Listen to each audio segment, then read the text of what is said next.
সাক্ষ্য দীপ জয়ীর ব্যবহারের জন্য দীপার কাছে ক্ষমা চায় আর দীপা বলে আপনার কাছে আমার একটা কথা আছে। জয়ীর অতীতের ব্যাপারে আমি তো কিছুই জানি না আর ওর মা কোথায় আছে। তখন সাক্ষ্য দীপ বাবু বলে আসলে ওর মা কোথায় আছে আমি নিজেও জানি না।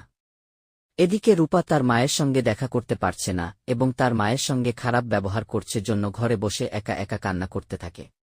এদিকে সাক্ষ্যদীপবাবু দীপাকে সব সত্যি কথা বলে বলে যে আসলে ওকে একটা গুরুদেব এসে আমাকে দিয়ে গেছে।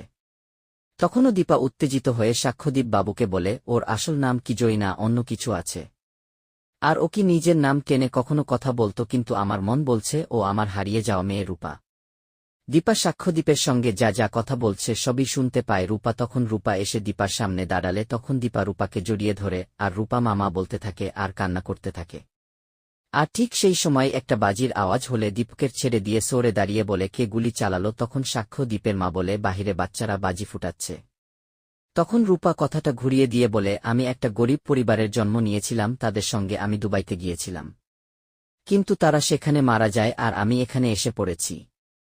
তখন দীপা রূপাকে জড়িয়ে ধরে বলে তুমি কখনো আর মায়ের জন্য কান্না করবে না, আমার মেয়েও হারিয়ে গেছে, আজকে থেকে তুমি আমাকে মা বলে ডাকবে। এইদিকে চারুতার ল্যাপটপে তাদের বিয়ের একটা কার্ড দেখায় সূর্যকে। তখন সূর্য মনো ভাবতে থাকে আমি একটা বার দীপার সঙ্গে দেখা করতে চাই। এইদিকে দীপ লুকিয়ে লুকিয়ে জয়ের সঙ্গে কথা বলে। তখন উর্মি জয়কে বলে যদি তোমার সব সাহস থাকে তাহলে নিজেকে পুলিশের কাছে ধরায় দিবে। একটু পরে সাক্ষ্যদীপের মা উর্মিকে ফোন করে বলে তুমি তোমার ছেলেকে নিয়ে বিগ বং এ চলে আসো।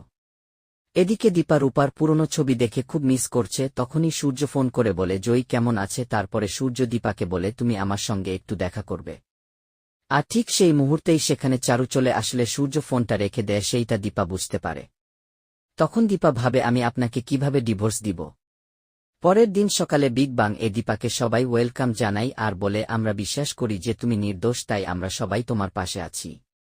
তো বন্ধুরা, অনুরাগের ছোঁয়ার লেটেস্ট আপডেট পেতে আমাদের চ্যানেলটি সাবস্ক্রাইব করে বেল আইকনে ক্লিক করে রাখুন পরবর্তী আপডেট সবার আগে পাওয়ার জন্য। ততক্ষণে ভালো থাকবেন, ধন্যবাদ।